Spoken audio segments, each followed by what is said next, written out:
Hi hello friends, எல்லாரும் எப்படி இருக்கீங்க? மறுபடியும் உங்களை இந்த வீடியோல சந்திக்கல ரொம்ப சந்தோஷம்.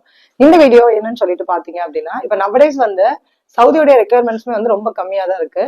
இப்போ எல்லாமே முடிச்சுட்டு வச்சுட்டு நாங்க இன்க்ளூடிங் எக்ஸாம்ஸ் எல்லாமே நாங்க வந்து கம்ப்ளீட் பண்ணிட்டோம். ஆனா எங்களுக்கு வந்து ரெக்யர்மெண்ட்ஸே வரல அப்படின்னு சொல்லிட்டு நிறைய பேர் வந்து ஃபீல் பண்றீங்க.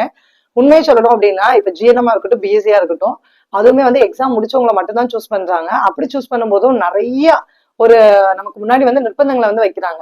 இப்படி இருக்கணும், அப்படி இருக்கணும், சோ இந்த ஏஜுக்குள்ளாடி இருக்கணும், கலரா இருக்கணும், அந்த மாதிரி நிறைய விஷயங்களை வந்து அவங்க என்ன செய்யறாங்க அப்படின்னாக்க எக்ஸ்பெக்ட் பண்ணிட்டே இருக்காங்க. சில ஹாஸ்பிட்டல்ல வந்து அதெல்லாம் பாக்குறது இல்ல.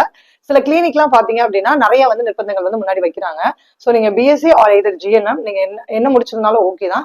பட் என்ன ஆப்பர்ச்சுனிட்டிஸ் உங்களுக்கு வந்து கிடைக்குதோ அதுல வந்து டக்கு டக்குன்னு வந்து மூவ் பண்றதுக்கு வந்து ட்ரை பண்ணுங்க. பிகாஸ் சவுதியோடைய வேகன்சிஸ் வந்து ரொம்ப கம்மியாயிட்டே வருது.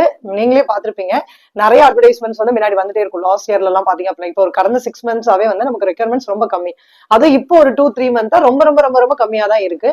சோ ஏன் அப்படின்னாக்க, இப்ப சவுதியில உள்ளவங்க அவங்க வெளியில வந்தா தானே இங்க உள்ளவங்க அவங்க வந்து எடுக்க முடியும். அங்க உள்ளவங்க வந்து அங்கே வந்து ஒர்க்கை வந்து கண்டினியூ பண்றதுனால இங்க இருந்து போறவங்களுக்கு வந்து ஆப்பர்ச்சுனிட்டிஸ் வந்து ரொம்ப கம்மியா தான் இருக்கு.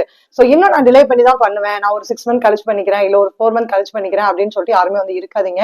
இப்போ உங்களுக்கு கிடைக்கிற ஆப்பர்ச்சுனிட்டிஸை வந்து ட்ரை பண்றதுக்கு, ஐ மீன் மூவ் பண்றதுக்கு வந்து ட்ரை பண்ணுங்க. எக்ஸாம்ஸ் முடிச்சுட்டு நீங்க வெயிட் பண்ணும்போது ஒரு நல்ல இன்டர்வியூஸ் வந்து உங்களுக்கு வந்து கிடைக்க ஆரம்பிக்கும். இன்னொரு விஷயம் பாத்தீங்க அப்படின்னா, இப்ப சவுதியில முன்னாடி வந்து எல்லா கண்ட்ரிஸ், ஓமன், கத்தார், துபாய் எல்லாம் வந்து எக்ஸாம்ஸ் முடிக்காம வந்து உள்ள போக முடியாது.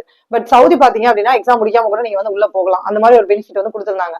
பட் நவடேஸ் அது எல்லாமே வந்து கேன்சல் பண்ணி எக்ஸாம்ஸ் முடிச்சா மட்டும்தான் நீங்க வந்து இன்டர்வியூவே பண்ண முடியும். எல்லாமே டைரக்ட் இன்டர்வியூவா இருக்கட்டும், கம்பெனி இன்டர்வியூஸா இருக்கட்டும், நீங்க வந்து எக்ஸாம்ஸ் முடிச்சு எல்லா ப்ராசஸிங் முடிச்சு இன்க்ளூடிங் எக்ஸாம்ஸ் முடிச்சா மட்டும்தான் அவங்க வந்து இன்டர்வியூவே பண்றாங்க. சோ நான் ஃபர்ஸ்டே சொன்ன மாதிரி தான் நம்மளுடைய ப்ராசஸ். நீங்க பாத்தீங்க அப்படின்னா first exams coaching, after that உங்களுடைய ப்ராசஸிங் வந்து ஸ்டார்ட் பண்ணுங்க. வீடியோ பார்த்துட்டு இருக்கவங்க இப்பதான் நம்மளுடைய வீடியோஸ் வந்து பாக்குறீங்க அப்படின்னா மறக்காம லைக் பண்ணி, ஷேர் பண்ணி, சப்ஸ்கிரைப் பண்ணிக்கோங்க. உங்களுக்கு கோச்சிங் வேணும் இல்ல ப்ராசஸிங் வேணும் அப்படின்னாலும் நீங்க வந்து என்னை வந்து கான்டாக்ட் பண்ணலாம். ஓகேவா? தேங்க்யூ.